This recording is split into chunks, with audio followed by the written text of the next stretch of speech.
How we doing, folks? Looks like, all right, volume's up. Cool. Today is the 28th of July. This is episode number 1 of War Tracker TV. I'm your host, Matt, and we got a lot to talk about in the world today. The purpose of War Tracker TV is to bring awareness to any and all conflicts and wars happening across the globe. We're going to learn about different groups of people, countries, governments, religions, and any other factors contributing to these events. All news articles, documents, and Google Earth projects will be made available after the broadcast on my X profile. That's x.com/WarTrackerTV. The War Tracker TV name is mine on all platforms. There's no one else with that name. And then YouTube will serve as the platform for all previous episodes for permanent storing. All right, so basically, with this being the very first broadcast, obviously, this is going to be a day-to-day thing, and we're going to give daily updates. But also, since it's the first one, we're going to kind of give a little bit of contextual information into these different conflicts that are going on right now. First, we're going to go to Cambodia and Thailand. So if you haven't been paying attention over the last week or so, there's been some stuff kicking off with Cambodia and Thailand. So bring that up here real quick. All right. So latest news on this is that they have agreed to an unconditional ceasefire. And this was just updated. So this is as of this morning, really. We'll just read through this, give a little context of what's going on here. Thailand and Cambodia have agreed to an unconditional ceasefire starting at midnight. The Malaysian Prime Minister Ibrahim said on Monday, which is a significant breakthrough to resolve 5 days of deadly border clashes that have killed dozens and displaced tens of thousands of people. Cambodian Prime Minister Manat and Thai Acting Prime Minister, we're not going to try that one, hailed the outcome of the meeting and shook hands along with Anwar at the conclusion of the brief press conference in Malaysia. So Malaysia was kind of mediating these talks between Cambodia and Thailand. The fighting began on Thursday, so this was just last Thursday. This is about a 4 or 5 day conflict. After a landmine explosion along the border wounded 5 Thailand soldiers. Both sides blamed each other for starting the clashes, and these clashes over the last few days have killed 35 people and displaced over 260,000. So that's 250,000 people have had to leave their homes along this border. Manat and Phumtham have agreed to an immediate and unconditional ceasefire with effect from midnight local time, Anwar said as he read out the statement. Anwar, who hosted the talks as annual chair of the Association of Southeast Asian Nations Regional Bloc, said both sides have reached a common understanding to take steps to return to normalcy following what he called frank discussions. So as part of the ceasefire deal, commanders from both sides will hold talks Tuesday to diffuse tensions, while Cambodia will host a border committee meeting on August 4th. The foreign and defense ministers of Malaysia, Cambodia, Thailand have also been instructed to develop a detailed mechanism to implement and monitor the ceasefire to ensure sustained peace. Hugh Manat said he hoped that bilateral ties would return to normal soon, so that some 300,000 villagers evacuated from both sides could return home. Again, that number is somewhere 300,000. Over here, it's 260 plus. So it's over 250,000 people. It's time to start rebuilding trust, confidence, and cooperation going forward between Thailand and Cambodia. Phumtham said the outcome reflected Thailand's desire for a peaceful resolution.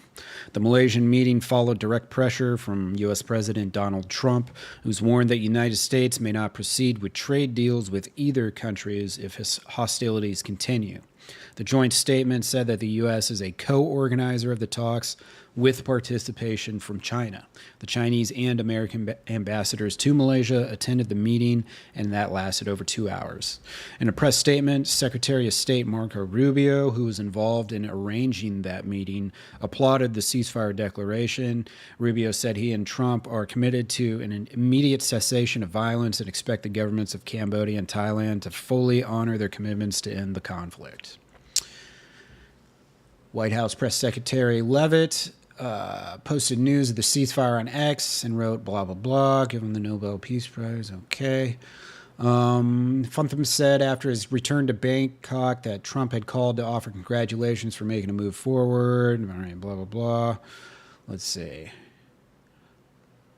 Okay, so yeah, let's read up on this. This is a little context. The violence marks a rare instance of open military confrontation between ASEAN member states. So that was the Asian Southeastern something nation bloc from back up there we just read, which is a 10-nation regional bloc that has prided itself on non-aggression, peaceful dialogue, and economic cooperation. Both countries recalled their ambassadors, and Thailand shut all border crossings with Cambodia, with an exception for migrant Cambodia workers returning home. News of the ceasefire brought relief and hope to evacuees from both sides. Some women at a crowded evacuation shelter shouted for joy. That was in Thailand. Here's some quotes. They're very happy it's over. Want to go home. Credited diplomacy. Yeah, here's some personal stories, and then here's kind of the back line. Here is the 800-kilometer frontier between Thailand and Cambodia has been disputed for decades, but past confrontations have been limited and brief. The latest tensions erupted in May when a Cambodian soldier was killed in a confrontation that created a diplomatic rift. So this has kind of more or less been boiling over since May, and it seems as though it's calming down, but let's take a look here where we are. So these clashes, let's see, do we have a map on this article? I don't know if we do. I know I've seen some maps, so let's see if we can find a map of Thailand and Cambodia clashes. We'll just go ahead, images. Let's see, here we go. This kind of gives us an idea of where this is happening. Let's see. And this is a Reuters article. All right, there we go. So we can put a couple dots here. What we'll do is we kind of track these events is we'll make Google Earth weekly overlays here. And we'll freshen that up with each new week. So because there's going to be a lot of drops on here, a lot of pin drops. So let's see. We've got clashes there, and then another one down here. Which this one is kind of like way down there. Okay, not quite. Kind of in that little right there. So yeah, this one was kind of like up over here. So let's drop a pin. Oops. There we go. And this is, hey Danny, how you doing, my friend? This is border clashes. Well, we don't need to put what countries are involved because it says it right there on the map. So we're not going to do that. All right. And then let's make it red, but not super red. We'll make it more like orange. Red will be like actual, like full-blown warfare. And then orange we'll use for kind of, for more like small, temporary things. Hope you're doing well there, Danny. Hope you're well. Now let's see. Can I just drop another one in here? Okay. I have to do the old clickarooski. So we'll do this again. Border clashes. All right, cool. So actually, let's make that orange. Perfect. All right.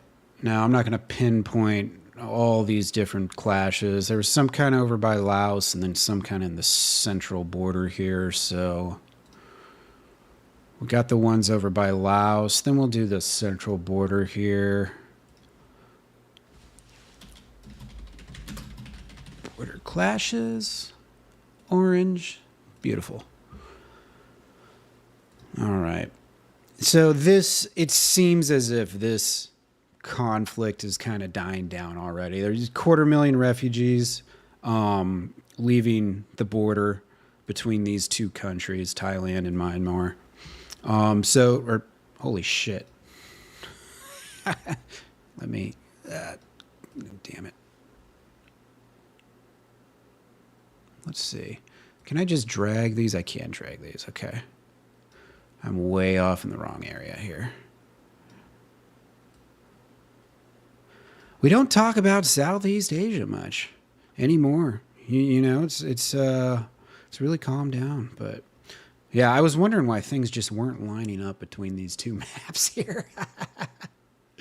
All right. This looks much better now. Much closer to, yeah, okay.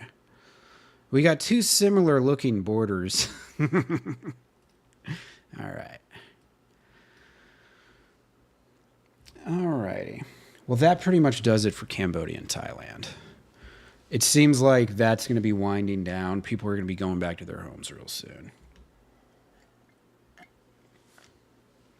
So we'll move on to Syria. A lot more happening in Syria over the past 2 weeks or so. Let's get these open here. Boom. Boom. All right, couple things to talk about with Syria. All right, new ceasefire. So first, we're going to read this Reuters article. This is about the Druze. Now, the Druze are a religious minority. They're kind of like a offshoot of, I believe, Shia Islam. There's only a couple million of them, and they live kind of throughout the Middle East.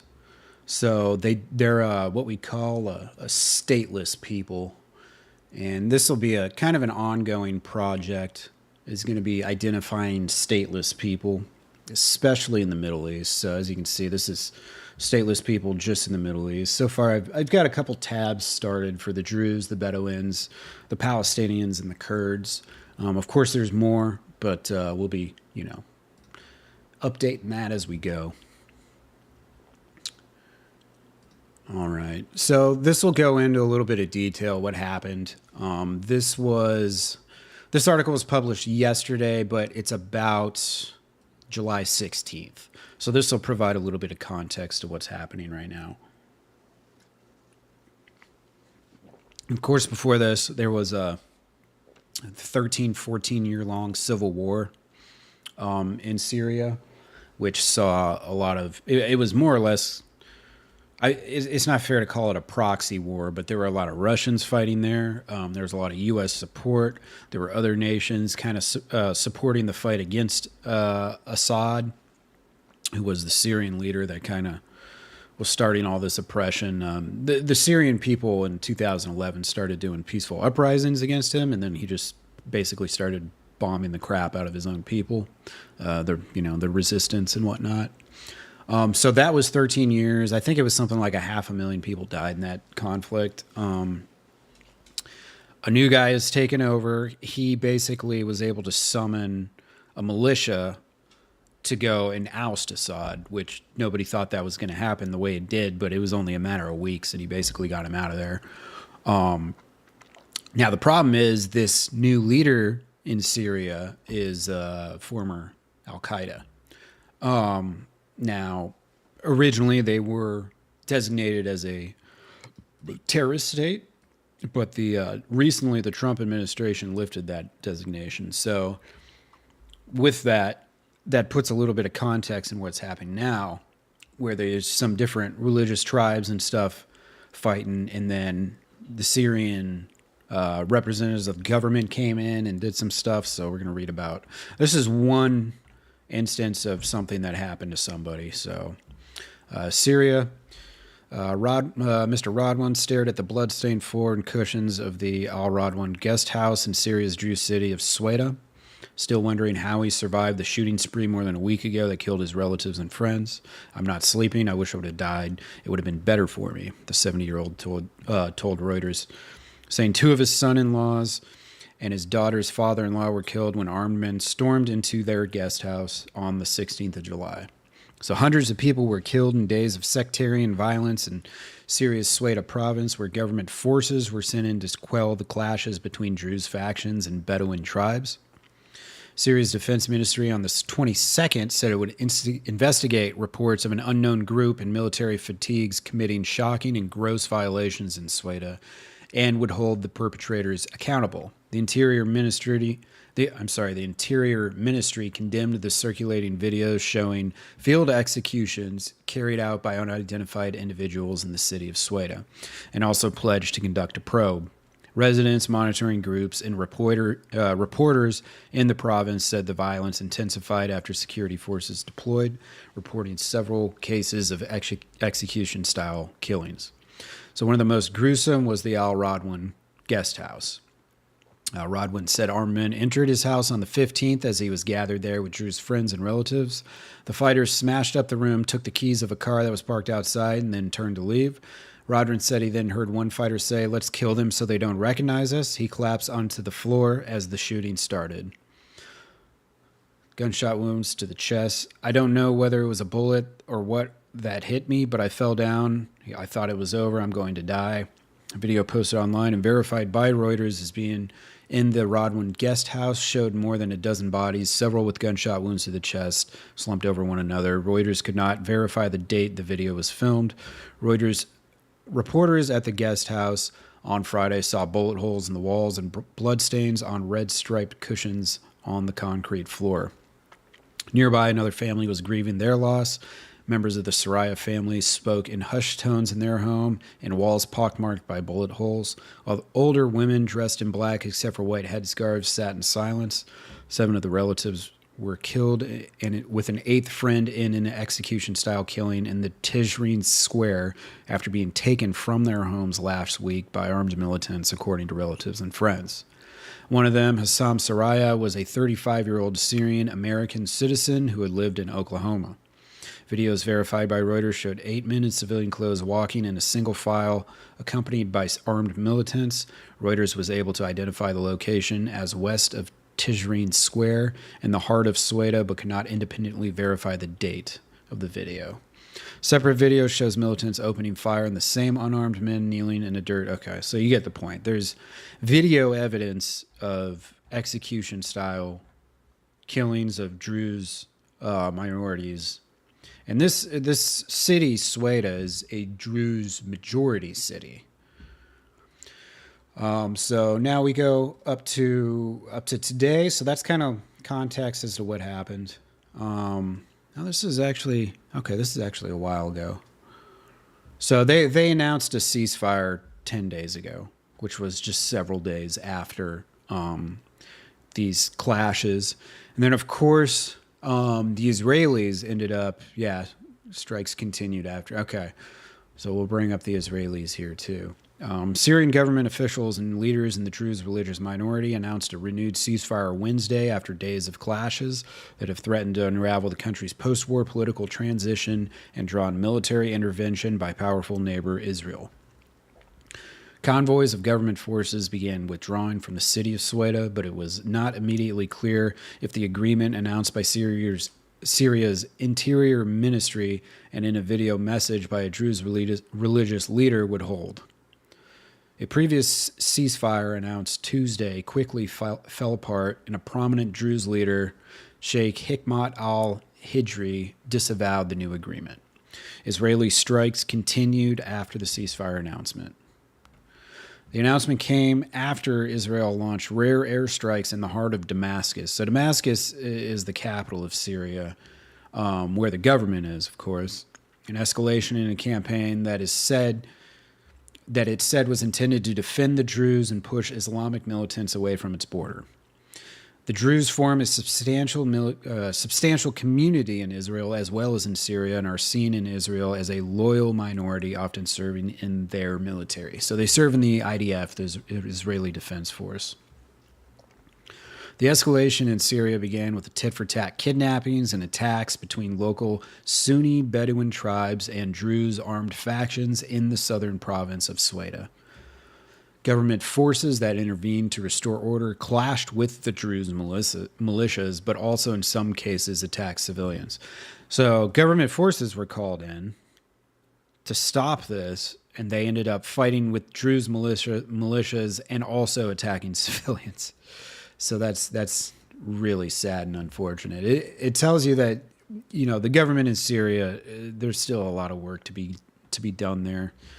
The violence appeared to be the most serious threat yet to efforts by Syria's new rulers to consolidate control of the country after a rebel offensive led by an Islamist insurgent group ousted longtime despotic leader Bashar Assad in December, ending 14-year civil war, almost 14 years. So the new president, his name is Ahmad al-Sharaa, and that's his second name. He had another name when he was a al-Qaeda operative. In footage on state television early Thursday, called the Druze an integral part of Syria and denounced Israel's actions as sowing division. So he's trying to play nice, it seems. We affirm that protecting your rights and freedoms is among our top priorities, he said, specifically addressing Druze people in Syria. We reject any attempt, foreign or domestic, to sow division within our ranks. We're all partners in this land, and we will not allow any group to distort the beautiful image that Syria and its diversity represent. All right. He said, Israel sought to break Syrian unity and turn the country into a theater of chaos, but that Syrians were rejecting division. Okay. So the Syrians are not happy that the Israelis kind of got involved with this ordeal. To them, you know, this is a domestic affair, and I think, you know, the Syrian government, the problem with Syria is that there's so many different groups of people who have been fighting for, you know, power and prestige and all that throughout this civil war that, you know, people one day, you know, a group is your friend and then the next day they're not because of the political landscape. It's extremely confusing sometimes, but Syrians do not fear renewed war. This is, again, al-Sharaa is saying this, the leader of Syria.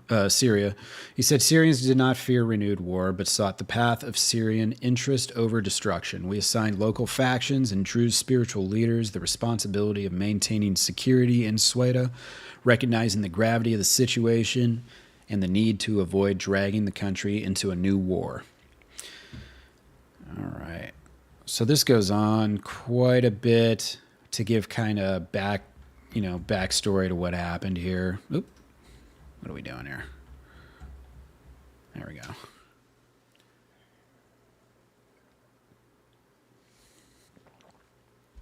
And then the U.S. take here. Secretary of State Rubio said on Wednesday, this would have been, I think, the 23rd maybe, or the 16th rather. The 16th, yeah. He said Wednesday that Washington is very concerned about Israel's Syria violence, which he attributed to a misunderstanding. Yeah, it's tough to call something a misunderstanding when missiles are being launched, you know. All right, so here's an article from yesterday, and this is just kind of an update on the political situation in Syria. Syria is going to be, this is from PBS. Syria is to hold parliamentary elections in September, the first since the fall of the Assad regime. So the current leader in Syria has kind of more or less taken charge. He was not elected. Let's see. He's interim president is what he's going by officially. And this is, of course, that's al-Sharaa, the former al-Qaeda operative who was able to overthrow Assad with his militias. So Syria will hold parliamentary elections in September. The head of a body tasked with organizing the election process told state media on Sunday. Mohammed Taha al-Ahmad, chairman of the Higher Committee for People's Assembly elections, told state news agency SANA that elections will take place between the 15th and 20th of September. They will be the first to take place under the country's new authorities after the fall of former President Bashar Assad and a lightning rebel offensive in December. So this is back in December. In a matter of weeks, al-Shara's forces were able to basically completely oust Assad. I think Assad fled to like Russia or something like that. Russia was very supportive of Assad, so one thing to note there.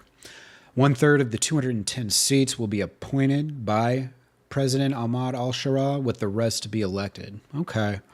That's an interesting setup. So 1/3 of the seats get appointed. So this is their parliament. So they're, kind of like their Congress or whatever. So there's going to be 210 total people in that parliament.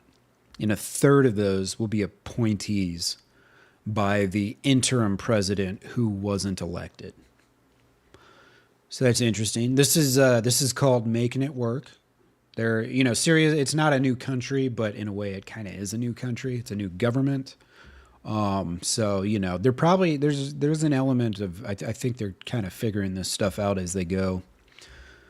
Let's see, in a recent interview with the Aram news sites, another member of the elections committee, Hassan al-Dagam, said an electoral college will be set up in each of Syria's provinces to vote for the elected seats. Interesting.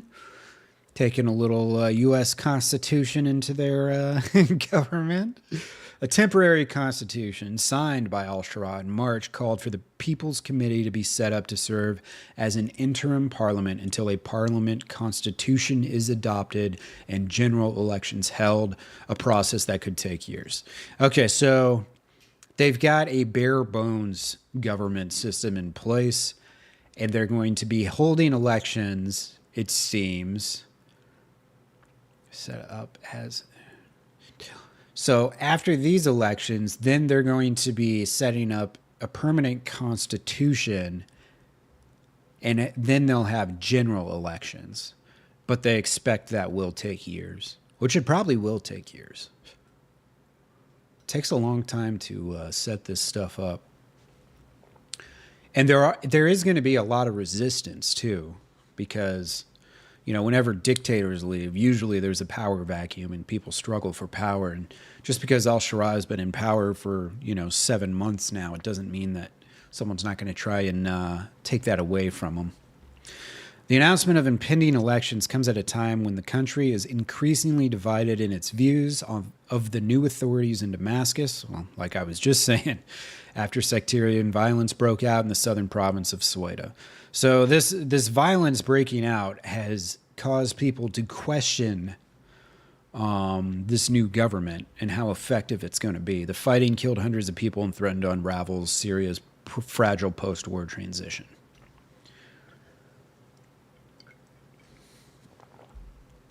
Just real quick, I'm curious. What is the population of Syria? Okay, 23 million. It's pretty sizable. All right, where were we? Violent clashes, which broke out 2 weeks ago, were sparked by tit-for-tat kidnappings. We know that. All right. Syrian government forces intervened, ostensibly to end the fighting, but effectively sided with the clans. So they ended up siding with the Bedouins. Some government fighters reportedly executed Druze civilians. Wow. And burned and looted houses. So we knew that the Bedouin tribes were executing Druze civilians, but seeing that government fighters were also doing it kind of puts a whole new level on those things. And that is why Israel intervened, launching airstrikes on government forces. And they did bomb the defense ministry headquarters. So the headquarters of these government fighters was destroyed by Israel.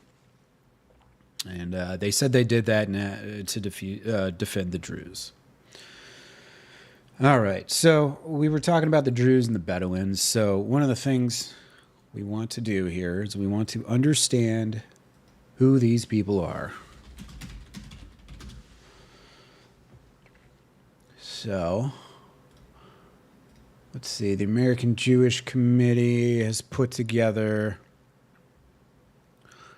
So really all we want to know is just a basic, like, who they are. We don't want to get too deep into politics and stuff. This is a religious group. So, you know, that kind of dictates their politics. And then we also want to see who the Bedouins are. Now, I know a little bit about the Bedouins because there is some in Kuwait, and they would just be wandering the open desert. Pretty wild. Here, we'll go to Britannica. Here we go. But they're nomadic people. So they don't have a home. So they go into this stateless people category here. All right. Hey, Machine Gun. How you doing, brother? How are you? All right. So we're going to work on the Druze first. And we're just, this is just a little start. Let's see. So who are the Druze? The Druze faith was established in Egypt as an offshoot of Shia Islam during the 11th century AD. So this was the 1200s. The Druze are a distinctive ethno-religious community with deep historical roots in the Middle East, known for their unique faith and strong communal ties. With significant populations in Lebanon, Syria, and Israel, the Druze have played significant roles in politics and society. All right. That's a damn fine start here for our bullets on the Druze. And all of these documents I will make available on my X profile. Doing good? Awesome. Percentage population of each. Yeah, that's a good question. So let's go Syria population breakdown. Here we go. Demographics of Syria. Okay, this is, let's see, age groups, sex. Okay, here we go. We got major ethnic and minor ethnic groups. Okay. So major ethnic Arabs, they've got Alawites. They've got Arab Christians, Maronites, Kurds, Yazidis, Turks, Druze, Assyrians, Doms. Some of these people I've never even heard of. Greeks in Syria. Did not know. All right, let's see. Casualties of war. Let's see. Ethnicity and religion. Here we go. All right, so Syrian Arabs are 80 to 85%. Then the Kurds make up 10%. That's another stateless people. Turkmen, so Turks make up about 4 to 5%. Assyrians. Now this is, Assyrians is another group of people I'm not real familiar with. Let's see. They're an ethnic group indigenous to Mesopotamia, geographical region in West Asia. Modern Assyrians share descent directly from the ancient Assyrians, one of the key civilizations of Mesopotamia. So they're an ancient people, the Assyrians. Huh. Okay. Then you got Armenians, you got Greeks, Chechens, Albanians. So there is quite the makeup here. So you got 74% Sunni Islam. All right, so like Iraq, it's a Sunni majority, like Iraq. Saudi Arabia, also Sunni majority. And then Shia is only 13%. So Iran would be like a Shia majority. 10% of people in Syria are Christians. I would have never guessed that. Never guessed that in a million years. And then the Druze only make up 3%. So they are a tiny minority. Very small minority here. All right. So that's good to know. So if anyone's going to be, you know, generally speaking, oppressed people, they're going to represent a small portion of a percentage of a population because of the fact that they have less numbers. All right. So we've got a little bit on the Druze. Why are the Druze important in Israel? Let's see. So in Israel, the Druze population is about 140,000 and is one of the most engaged non-Jewish minorities. So remember, these are Muslims, but they get along really well with the Jews, and they even serve in the IDF. So this is unique among Arab minorities. Like I was saying, Druze men serve compulsory military service in the IDF, the Israeli Defense Forces. So they foster indispensable connections with the modern identity of Israel. All right. So that has enabled them, the Israeli Druze, to rise to some influential positions in society, military, and politics. Okay. And it looks like 13 of them have died. I assume this is in the war in Gaza. Overall, since 1948, over 440 Druze personnel have been killed in conflicts involving Israel. Interesting. All right. Well, it's a little more background on the Druze. Why are they being attacked in Syria? Now, remember, this is from the American Jewish Committee. But we will read what they have to say. Syria is predominantly Sunni Muslim Arab country. Now, this is probably what I was going to assume was they're Shia Islam, plus they're friendly with the Israelis. Syria is predominantly Sunni. So, and then, of course, the leader of Syria being former Al-Qaeda. Al-Qaeda is radical Sunni Islam. So if he's a former radical Sunni, it would make sense that he would potentially be against, or his people rather, would be potentially be against any one of the Shia sect of Islam, because that's how things work there. But also, let's see, so Syria is predominantly Sunni, but it's also home to minorities, including Alawites, Christians, Kurds, and the Druze. Former Syrian President Bashar al-Assad hailed from the Alawite minority group and was the central figure in proliferating sectarian conflict across Syria during the 2011 civil war. So that, of course, lasted until December of last year. So that was almost a 14-year. And I was actually in Afghanistan when this war kicked off, and I was about to get out of the Army, and my platoon sergeant was like, you might as well just re-enlist because we're going to be going to Syria soon. So a lot of us thought back in 2011 that the United States was going to get involved in this conflict. We did kind of, but not directly, you know what I mean?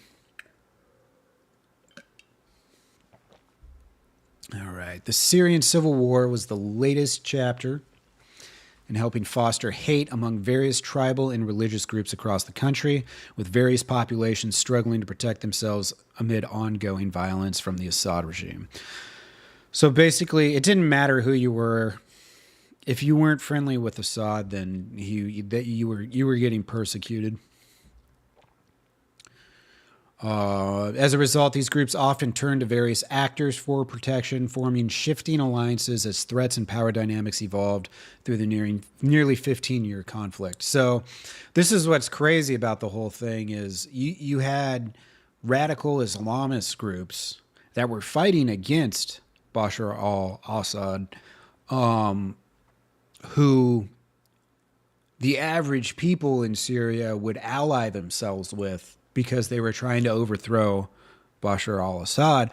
But now that al-Assad's gone, now they're no longer friends with these radical groups because they're not part of the whole sectarian fight within Islam.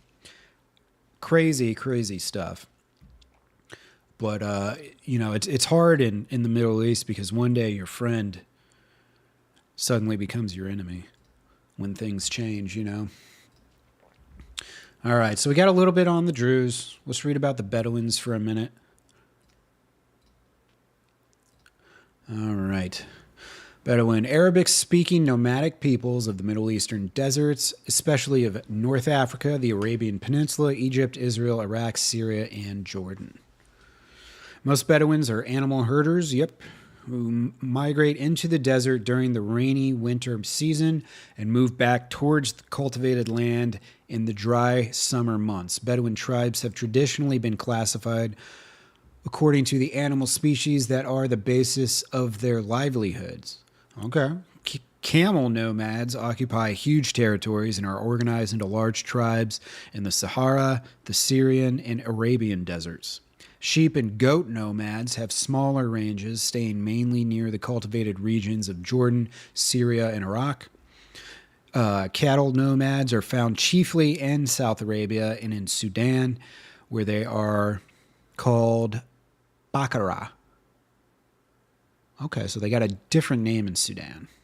Historically, many Bedouin groups also raided trade caravans and villages at the margins of settled areas or extracted payments from settled areas in return for protection. All right, so they're nomadic gangsters. Interesting. Bedouin society is tribal and patriarchal, typically composed of extended families that are patrilineal, endogamous, and polygynous. I don't know what those words mean. Anyways, let's see. This first paragraph kind of gives us a good start on our new Bedouin friends here. Let's see. We'll go center that. Bedouins. Slap that on down there. Try and keep some consistency here in my font and stuff. Paste that. Cool. All right, so we got a little bit on the Bedouins. We got a little bit on the Druze. All right. Now let's go. Where is our Google Earth? All right, so we will go over to Syria. And let's find this city, Sweda. It's Sweda. So I think this is the province, maybe. This might just be the actual organic spelling. Let's see, where is it? Sweda. Can't remember how this is spelled. Okay, here we go. Sweda, S-W-E-I-D-A. It can be confusing finding places in the Arab world on a map. Oh, see, we were in the right place. So this is known as As-Suwaida, but we call it Sweda. So border clashes. Okay, so now we want another mark, and this is going to be, an orange mark. It's not full out war. So this is going to be the Bedouin. Shit, how do I spell this properly? Okay, OU Bedouin tribes / Druze / government fighters / Israel strikes. Oh wait, actually, the Israeli strikes were in Damascus. Now they did strike in here, but we're going to leave that pin in Damascus. Now, here's Damascus. This is, of course, I think Damascus. It's either Damascus or Aleppo is the capital. What is the capital of Syria? Is it Damascus or Aleppo? Syria, Damascus. Okay. I think Aleppo was where Bashar al-Assad was holed up for so long or something. All right. So with Damascus, we're going to add another pin. Oops. This, of course, is Israeli airstrikes against Defense Ministry building. All right. That's going to be orange. Fantastic. All right. So Syria is trying to recover. I mean, this country has just been absolutely obliterated from civil war. Plus, with its location, I mean, you see it's around Iraq. It's right around Israel. It's got Turkey to the north.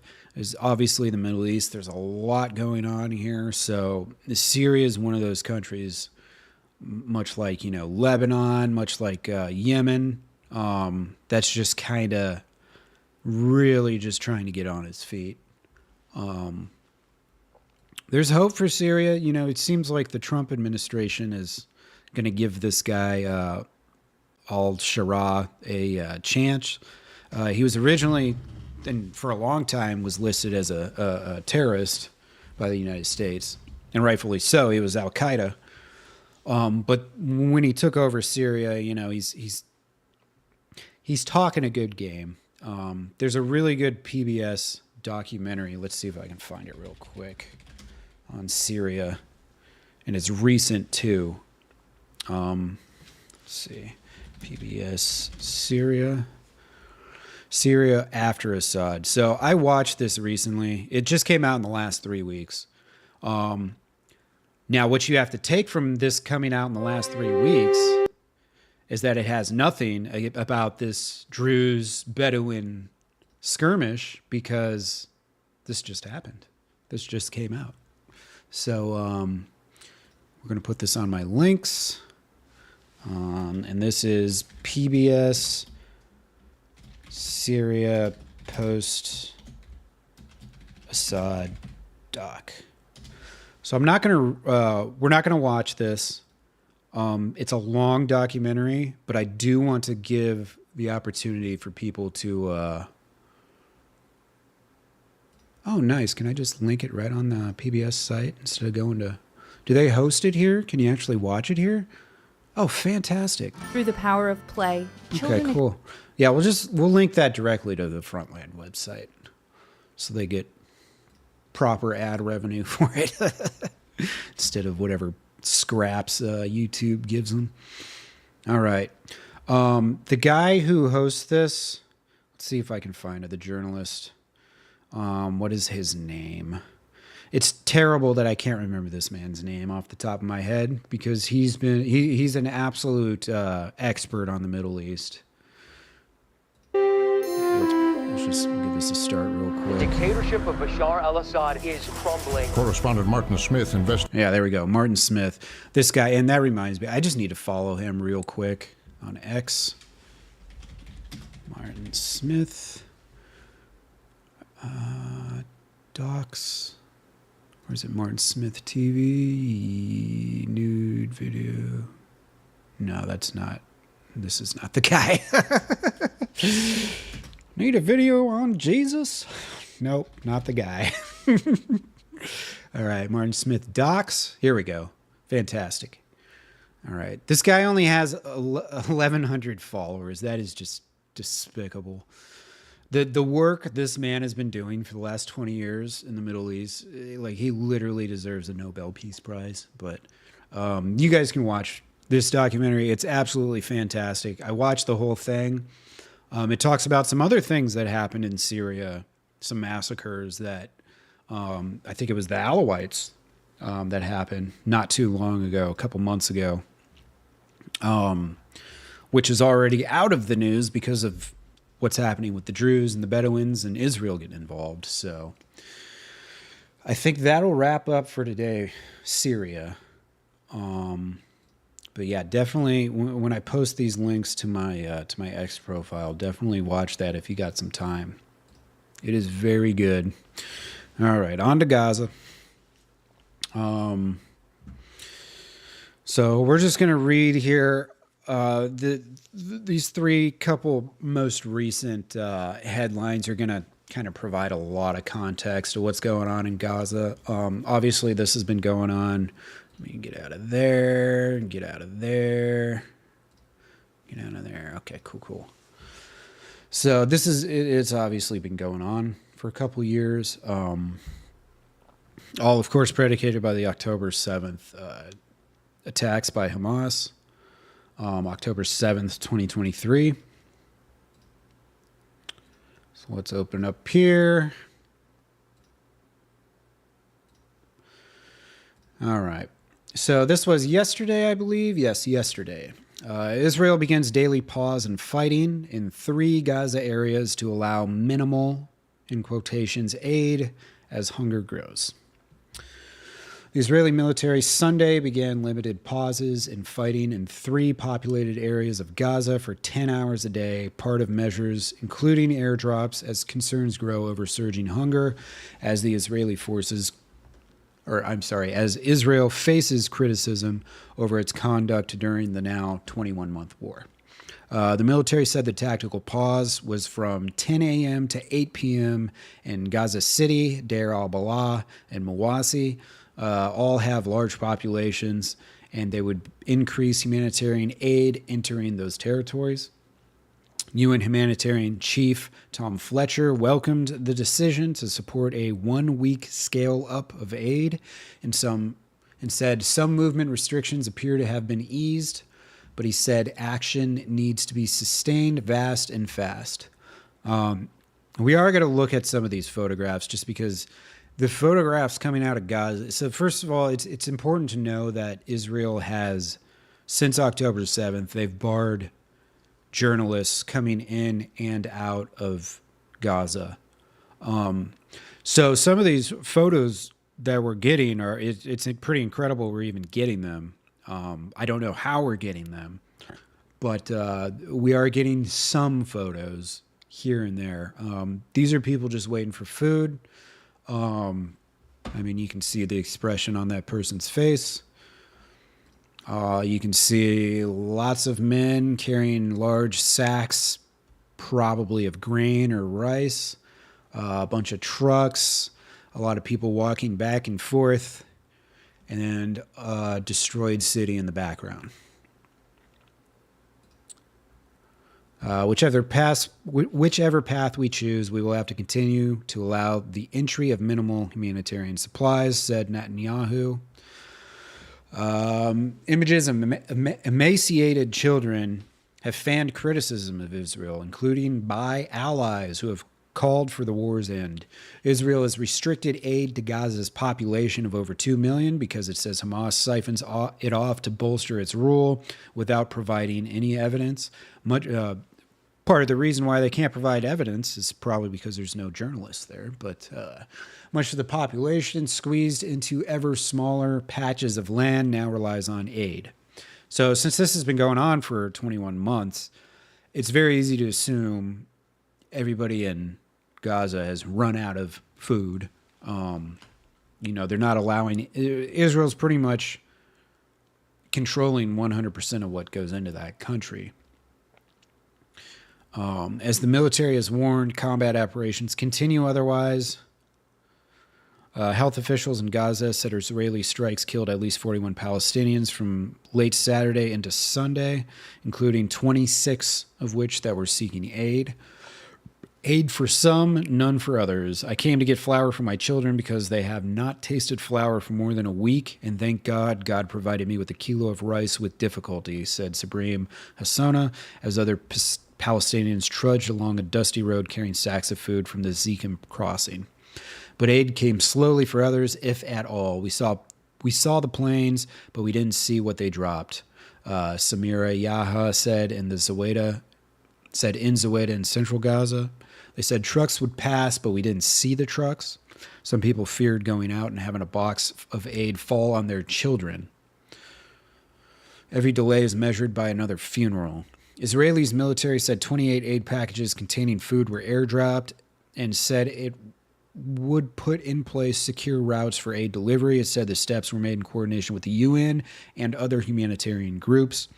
The UN World Food Program said it had enough food in or on its way to feed all of Gaza for nearly 3 months. Okay. So that's coming from the UN World Food Program. So they're saying they've got enough food either in Gaza or on the way to feed them for 3 months. Okay. Well, there's a big difference if it's on the way or if it's actually there. Because if it's on the way, they can't eat it. So there should probably be some distinguished. Obviously, it's an ongoing situation. Whatever the situation was at this point when this article was written, hopefully there's more food has gotten there since in the last, 24 hours or whatever since this was written. But it says nearly 500,000 people were enduring famine-like conditions. Antoine Renard, The World Food Project's country director for the occupied Palestinian territories said around 80 trucks entered Gaza, while another 130 plus arrived through Jordan, Ashdod, and Egypt. He said other aid was moving through the Kerem Shalom and Zekim crossings. He stressed it was not enough to counter the current starvation. Gaza saw 63 munition-related deaths in July, including 24 children under the age of 5. So people are starving to death in Gaza right now. I mean, these photos are just absolutely heart-wrenching.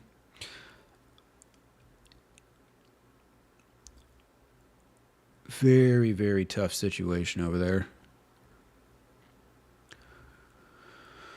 All right. So this was yesterday that this article was written, right? Yes, July 27th. All right. So now let's read. This is July 28th. So this is today. This was published. All right. This was just updated 30 minutes ago. Israeli strikes kill 36 in Gaza, including a mother and newborn, as more aid is allowed in. So this is a confusing thing because they said in the last article, they said they were going to be pausing military stuff. And then now the next day, oh, there we go. Now the next day begins daily pause in fighting. Okay. So the pause in fighting is only in 3 areas. All right. Got it. Well, that article is last. Okay. So Israeli strikes have killed at least 36 across the Gaza Strip on Monday, including a pregnant woman whose baby, and I think right now I believe it's 9 p.m. in Gaza, including a pregnant woman whose baby was delivered after her death, but also died. Jesus. Local health officials said. Israel, meanwhile, eased some aid restrictions after coming under mounting pressure over the spiraling hunger crisis. All right. So in some areas, they're eating aid restrictions. In others, they're still dropping bombs. Israel announced on Sunday that the military would pause operations in those 3 towns for 10 hours a day to allow improved flow of aid. International airdrops have also resumed. So that's good. So other countries are now able to start dropping stuff, surely with the approval of the Israelis, but at least it's an option, I guess. Aid agencies have welcomed the new measures, but say that they are not enough to counter worsening starvation in the Palestinian territory. A UN official said all of the World Food Program trucks allowed in from the main crossing on Sunday were unloaded by crowds before reaching their destination. Yeah, probably. The official said nothing had changed on the ground and no alternative routes were allowed. Oh, look at that. We got our first bot in the chat. Let's see. What? There we go. Okay. The official, who was not authorized to talk to reporters and spoke anonymously, said conditions would have to change drastically to allow aid to be massively scaled up. Israel said it would continue military operations along the new humanitarian measures. The Israeli military had no immediate comment on the latest strikes, which occurred outside the time frame for the pause. Okay. Well, that answers that question. Newborn dies. 7 killed near aid site. This is the big thing that's been happening over the last few weeks. Basically, Israel, they kind of closed it off to a lot of these world organizations, and they made it so only the Gaza Humanitarian Fund, which is a American-backed contractor, yeah, here we go, could, kind of facilitate this aid. But then, yeah, I mean, we will, let's see, read. The Ada Hospital in central Gaza said it received the bodies of 7 Palestinians who it said were killed Monday by Israeli fire close to an aid distribution center run by the Gaza Humanitarian Foundation, an Israeli-backed American contractor. The hospital said 20 others were wounded close to the site. So this has been a common story over the past few weeks. People being killed right by these Gaza Humanitarian Foundation sites that people are supposed to be able to get food from. And then, of course, Hamas started the war with its October 7th attack, murdered 1,200 Israeli Jews, abducted another 251. They still hold 50. And then Israel believes more than half of those 50 are dead. Most of the rest were released in ceasefires or other deals. So, according to the Gaza Health Ministry, the offensive that Israel's been waging has killed nearly 60,000 Palestinians. Its count doesn't distinguish between militants and civilians, so we don't really have much detail into these numbers. And also, it is Gaza Health Ministry, which I believe is run by Hamas. So, the credibility of that number may not totally be there, but we're not sure. We're not sure. We know that many people have died in this conflict. Is it 60,000? Maybe not quite, but still a lot. All right, and finally on Gaza for today, at least, two Israeli groups say their country is committing genocide in Gaza. So two prominent Israeli rights groups on Monday said their country is committing genocide in Gaza, the first time that local Jewish-led organizations have made such accusations against Israel during the nearly 22-month war.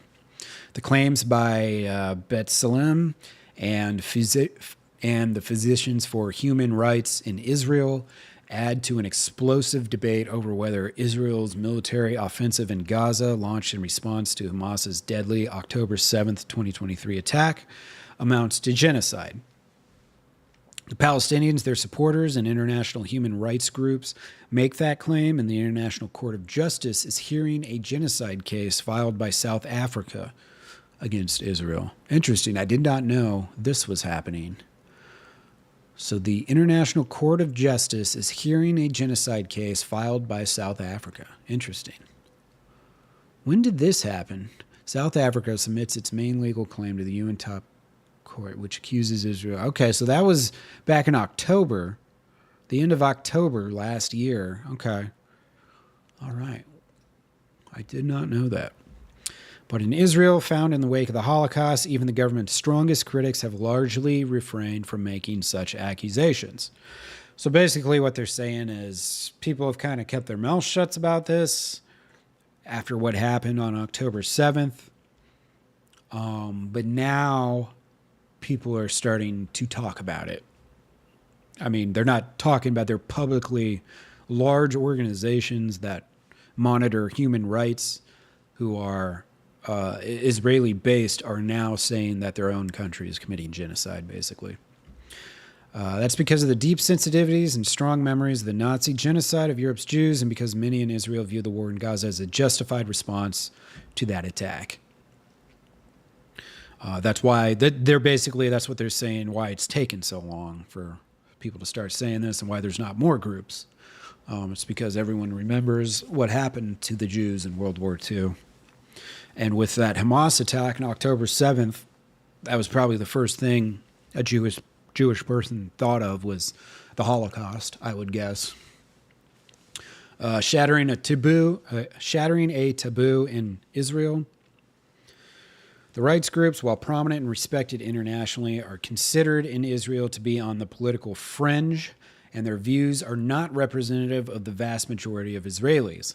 But having the allegation of genocide come from Israeli voices shatters a taboo in society that has been reticent to criticize Israelis' conduct in Gaza.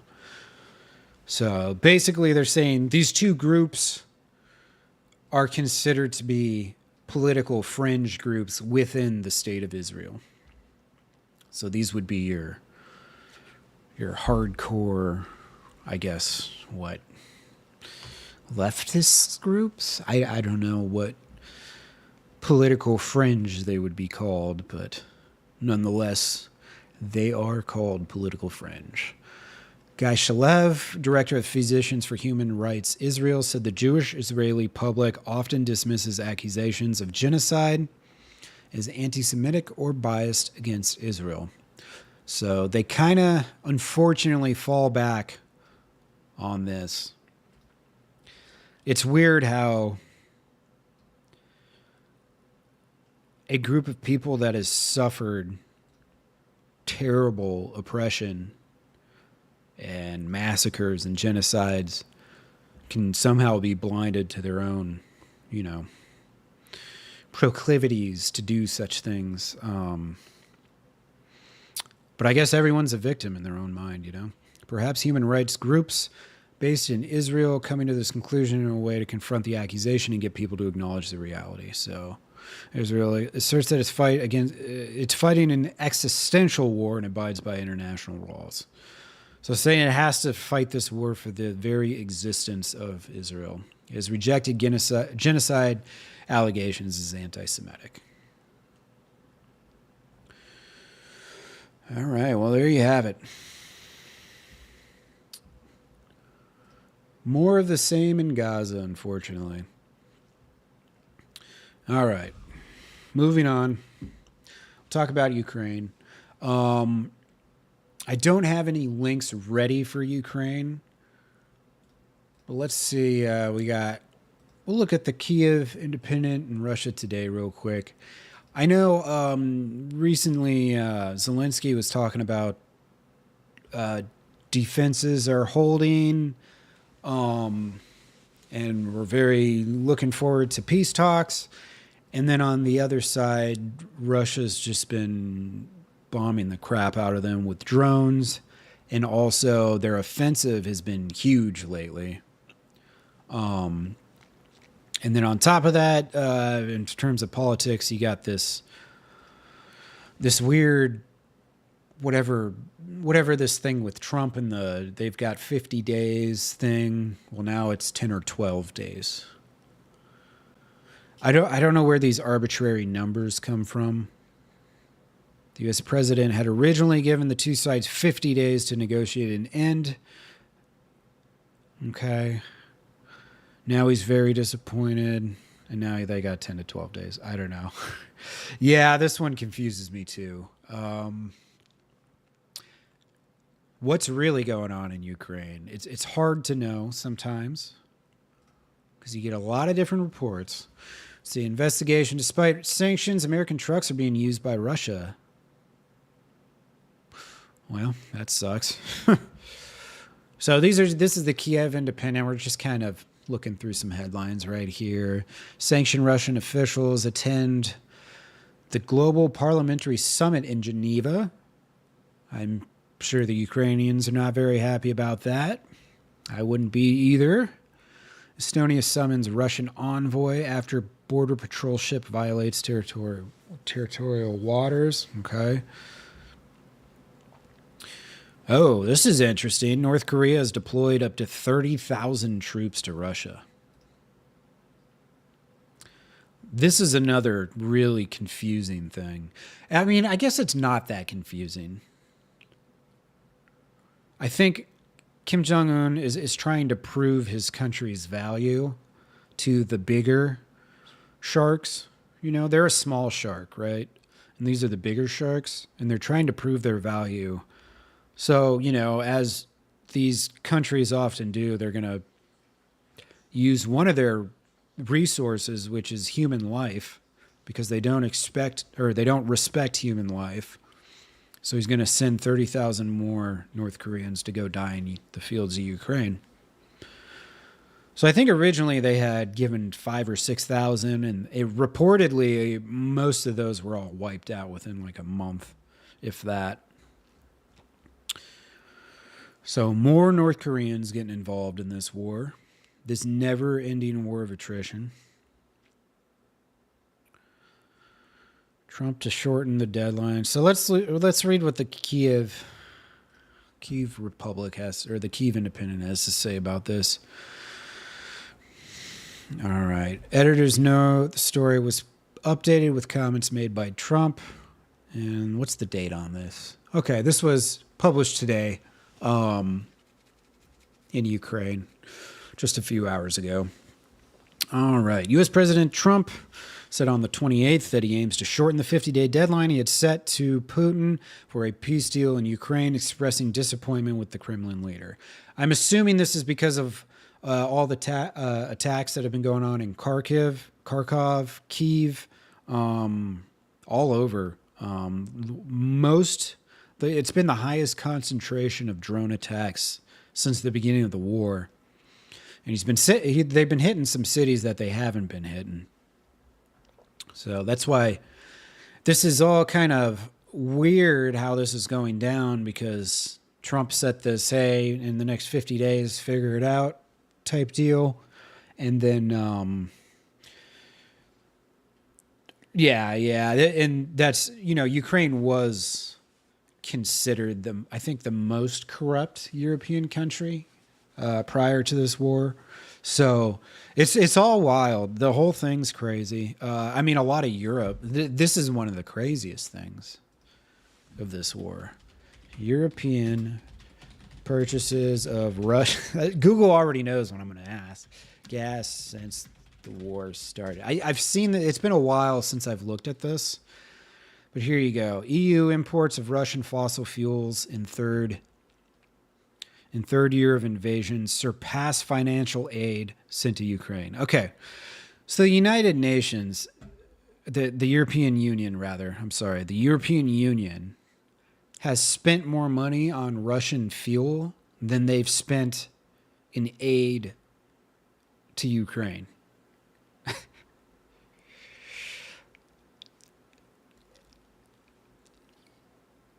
Yeah, exactly. And this is energyandcleanair.org. So this is a, nonprofit, I assume NGO, non-government organization. But, oil, gas, coal. So let's see. Can I see if I can zoom in on this a little bit here? All right. Russia's fossil fuel export revenues. All right. So the year preceding the invasion, it was about $264 billion a year. The first year of the invasion, it went up almost $100 billion. It went up $88 billion. $88 billion. It dropped in the second year back to 250, so just a little under what it used to be, and now it's slightly below what it was before the invasion. Now, let's see. Fossil fuel shipment departures. Okay, so as you can see, their departures have been going down.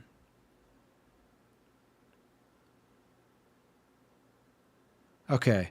Now, all this teal, this blue, is oil and oil products going from Russia to either the EU or G7 nations. Okay.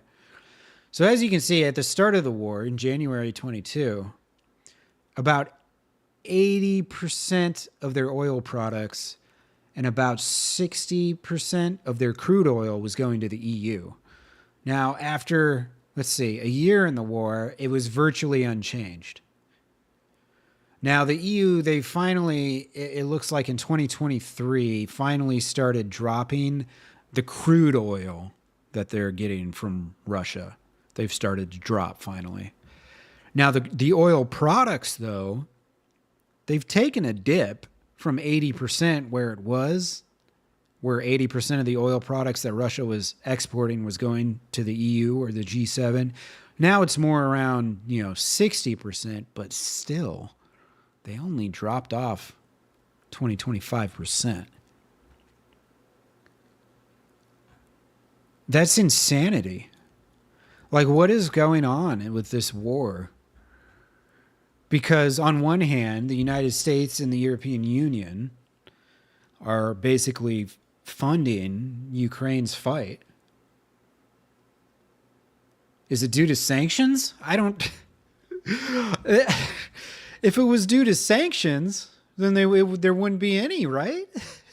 Because the EU, don't they act in unison when it comes to sanctions? Is that a uniform action? Like, what is the point of the EU? Because if it's some countries are still buying, but others aren't. Yeah, also exactly. I'm trying to understand this too. So on one hand, the EU and the United States are giving billions of dollars, and on top of that, billions of dollars in military equipment and aid. And on top of that, whatever foreign fighters voluntarily go over to Ukraine, while simultaneously the EU and G7 nations continue to buy Russian crude oil and Russian products. What the hell's going on here? I mean, I know the case will be made that this is the cheapest fuel they can get in Russia, and if they stop buying Russian fuel and Russian oil, that Europeans aren't going to be able to heat their houses in the winter, or, you know, fuel their cars. But also, is there no alternative here? What if, because to me, if you cut off, you know, if you were to cut off billions of dollars, and this is $250 billion in revenue right here. You think that money's not going to fight the war for Russia? You think they're not using that to build tanks and build helicopters and build missiles and build drones and advertise for more soldiers and something? Germany's 70% dependent. Yeah, I believe it. Let's look it up real quick. How much of Germany's energy comes from Russia?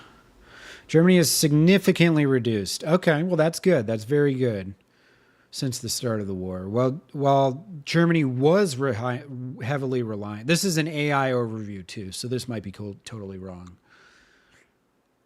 So it was importing 55% of its gas from Russia in 2021. They've actively sought alternate sources and reduced that. By the end of June 2022, it was only 26%. Furthermore, as of September 2022, Germany has imported no natural gas. Okay. So Germany's doing what it can. Crude oil.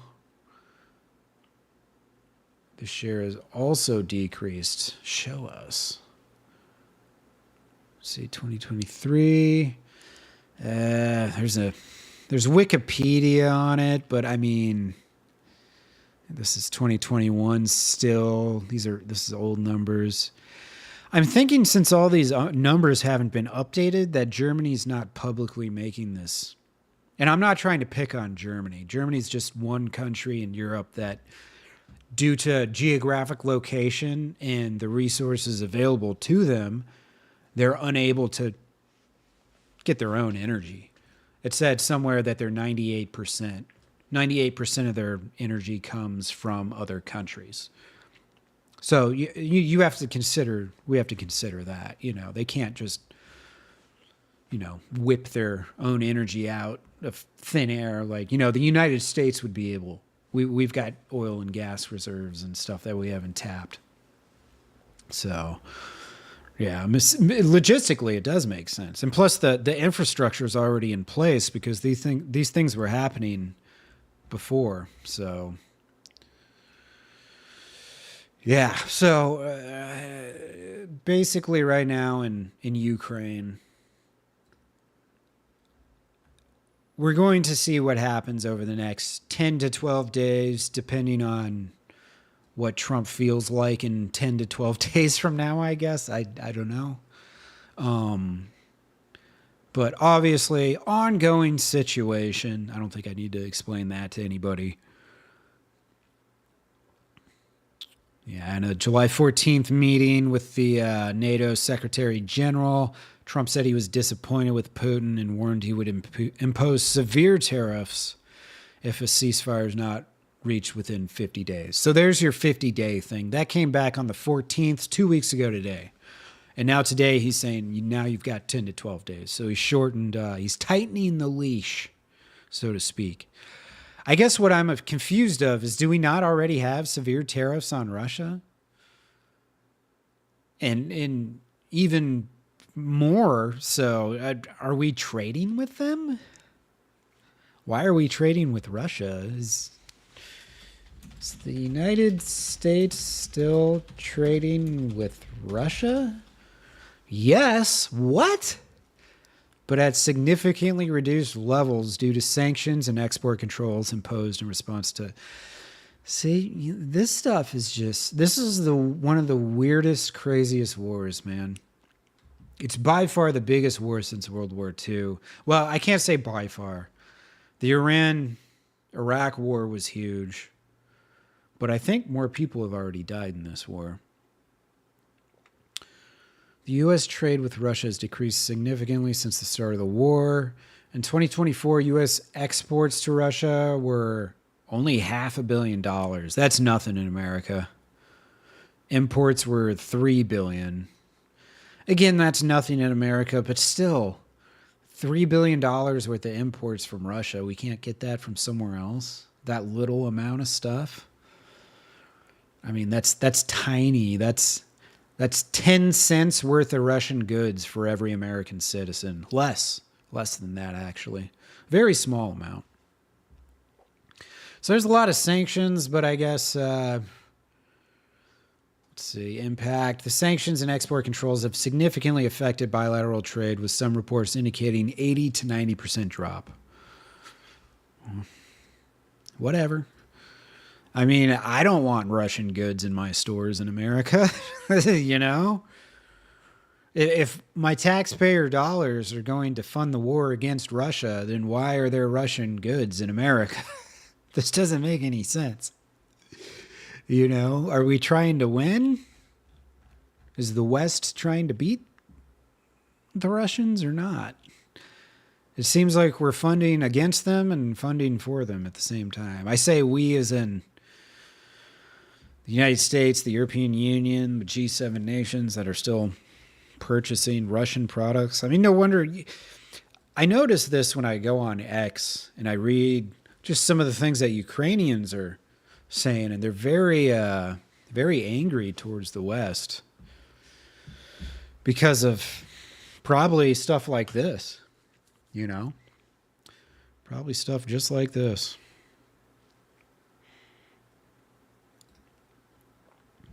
All right. Well, we'll move on from Ukraine for today. We got two more topics, two more countries we're going to talk about just briefly. First one, we're going to go on to Venezuela. There's no active conflict in Venezuela right now. However,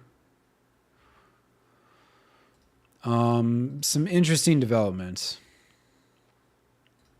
So for some context here, this is from April 30th of this year. Rights groups urge U.S. urges, A rights group urges the United States and other governments to hold Venezuela's Maduro accountable for repression. So Maduro is a not so elected official. The United States stance on Maduro in Venezuela is that he stole the election. I don't know a whole heck of a lot more about that. Maybe we'll find out here. A human rights watchdog on Wednesday urged the United States and other governments to bolster their support for people seeking democratic change in Venezuela and to hold President Nicolás Maduro accountable for the crackdown on dissent he intensified after the country's presidential election last year. All right, so in 2024, Venezuela had an election. Maduro either said he won or maybe he did win, but the United States does not accept that. apparently, the United States government. Human Rights Watch specifically called on the U.S. to consider imposing additional sanctions on Venezuelan government officials and members of state security forces. Human Rights Watch also called for sanctions on ruling party loyal armed groups linked to the widespread rights violations that followed the July 28th vote that Maduro claims to have won despite credible evidence to the contrary. So there's credible evidence that he didn't win, but we're not going into that here. That's probably in a whole nother article. At the same time, or it might be at the bottom here. At the same time, the organization recommended the U.S. rescind an executive order that Trump signed in February imposing sanctions on the ICC over investigations of Israel. The United States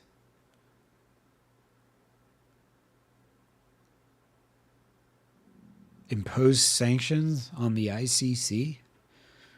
What the hell, man? The order, according to the watchdog, could affect an ongoing investigation by the court's prosecutor into possible crimes against humanity. Well, yeah, now they're dealing with that too. That makes sense. The report is the latest from advocates documenting Venezuela's post-election repression campaign against members of the political opposition, protesters, bystanders, and others. Their findings have implicated state security forces and ruling party loyal armed groups in killings, torture, and other abuses across the country and after demonstrations that followed the election. There you go. So this Maduro, according to the United States government, stole an election and now is they have been massacring opposition. This is a Fox article. I couldn't find any other sources on this one.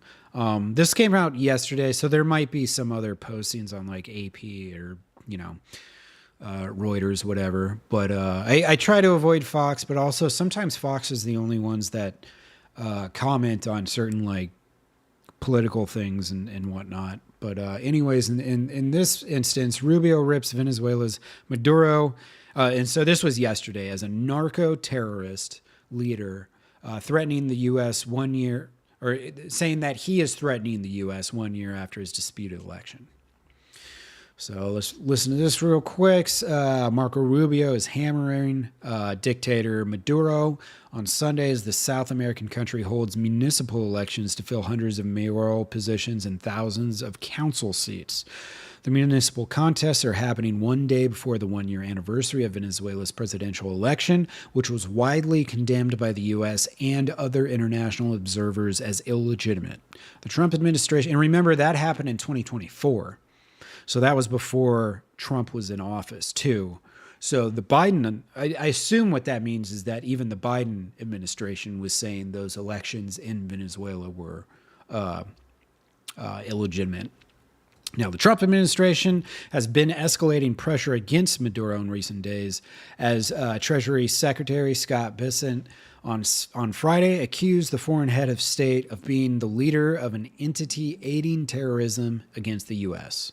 So 1 year since dictator Nicolas Maduro defied the will of the Venezuelan people by basically declaring himself the winner, the United States remains firm in its unwavering support to Venezuela's restoration of democratic order and justice, Rubio said in a statement on Saturday. Maduro is not the president of Venezuela, and his regime is not a legitimate government.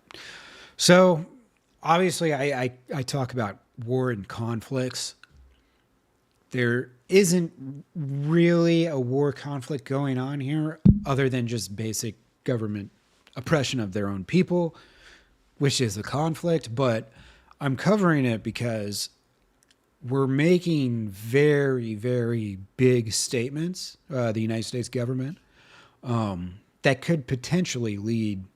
It makes you think that maybe some sort of action is going to be taken by the United States government, some sort of military action, potentially. And remember, this is on our side of the world, the United States side. So to us, it in some ways, it may be a little more relevant than, say, something happening in Syria. Not to minimize things happening in Syria, but just due to proximity, you know what I'm saying. Not much more to say about that, other than we're making some very big statements. Maduro is not the president of Venezuela, so we're delegitimizing his rule. His regime is not the legitimate government. So that is one way you put pressure on people. The Justice Department charged Maduro and 14 other former and current Venezuelan officials with narco-terrorism, corruption, drug trafficking, and other criminal charges back in March of 2020. Okay. So March of 2020, that was the end of Trump's last administration. Okay. Okay, and so at the start of the year, 10 days prior to Trump retaking office, so in the final days of the Biden administration, the State Department increased its reward for information leading to Maduro's capture from 15 million up to 25 million. So the United States government is actively incentivizing the capture of Maduro with a $25 million reward. That is a very big reward. All right. For years, Maduro and his cronies have manipulated Venezuela's electoral system. Okay. So he's saying this has been going on for a long time. Maduro became the Venezuelan president in 2013, but the U.S. has not recognized his presidency since 2019. The U.S. and other countries have refused to recognize Maduro as the winner of the July 2024 election, citing widespread fraud. Okay.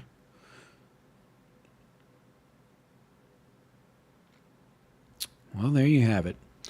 We've got stuff going on in Venezuela. I know they've had a lot of issues just economically since that takeover. I think the government's taken over a lot of industry and stuff, and it's caused a lot of problems for the average Venezuelan, unfortunately.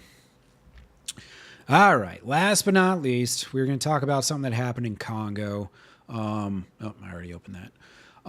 So for those of you who don't know, the Islamic State is still a big issue. And one of the problems with the Islamic State is that they want a borderless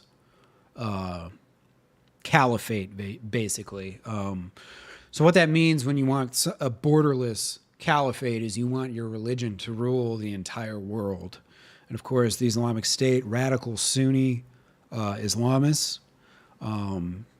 It's none of the radical Islamists are, saying one's more bad than another or one's less bad is, not the best conversation. But the Islamic State definitely have carried out they had some of the most promotion and some of the most production to their promotions online of the things that they've done in their recruiting, in their some of the executions that they've done live on camera, whether they were killing Western journalists or captured pilots. I think there was a Jordanian pilot that was executed by Islamic State. This, of course, was last decade in the 2010s. I know in Trump's first administration, he bombed the living crap out of the Islamic State, killed a lot of their leadership and stuff, and they've kind of resurged. I think they're still not as big as they were, but now they've got some stuff going on in Africa. So here's what's going on there. Nearly 40 people were killed Sunday in the eastern Congo's Ituri province when rebels stormed a Catholic church during a vigil and opened fire on the worshipers, including many women and children. So at least 38 people were confirmed dead in the church, while another 5 were killed in a nearby village. These victims included 19 men, 15 women, and 9 children. The attacks in Komanda town in a conflict-battered region were carried out by the Allied Democratic Force, which is a rebel group backed by the Islamic State that has mostly targeted villagers in eastern Congo, as well as across the border in Uganda and the Congo. That's what the Congolese army said.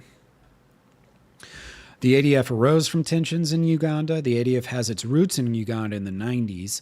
Following the overthrow of long-term dictator Amin, a coalition of various discontent groups saw the new government of Ugandan President Museveni as anti-Muslim. So a bunch of Muslim groups thought the guy who took over after this dictator, Idi Amin, was ousted. They thought he was anti-Muslim. So that's definitely going to cause issues. Since then, the group has grown into a potent force, but has been pushed out of Uganda's territories and now operates in the borderlands between Uganda and Congo, often targeting civilians in remote villages. ADF leaders pledged allegiance in 2019 to the Islamic State and have sought to establish an Islamic caliphate in Uganda. There you have it. So let's, okay, what was the name of that village? I want to mark this on the map. Ituri province, okay. So let's find this. Ituri, okay. So this is the Ituri province of Congo. And these guys, they started in Uganda, it said. Or no, wait. Was it Uganda? Democratic Republic of Congo. I think they said they started in Uganda. Yeah, roots in Uganda in the 90s. Okay. So it's going to be probably somewhere over in this area. So we will go ahead, slap that down on there, make this yellow. And this is ADF, which again is the Allied Democratic Force. It sounds so nice. The Allied Democratic Force. It's like someone you would expect would be good, and yet, nope. I mean, I don't know why they call it a democratic force when they believe in radical Islam, and they're going to cut your head off if you don't follow them.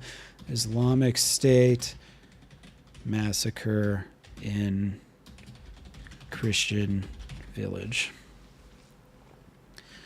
All right. So we've got that down. You know, I really should make these a little bit bigger. I didn't realize how small they are. Okay. This one we can make extra large. And then I'm going to make over in Southeast Asia, we'll make these extra large. I'm not going to label the Venezuela stuff since it's not quite really an ongoing conflict. It's more just a oppressive government that the United States wants to see overthrown. So we've got Syria here. I need to add Gaza. And we're just going to add just one for Gaza. Which one of these cities should we... I know Gaza City is where they're talking about the ceasefire, but it's only during the day anyways, so, you know. So, daytime suspension of operations / new aid allowed / Palestinians seeking aid still dying in strikes and because of hunger.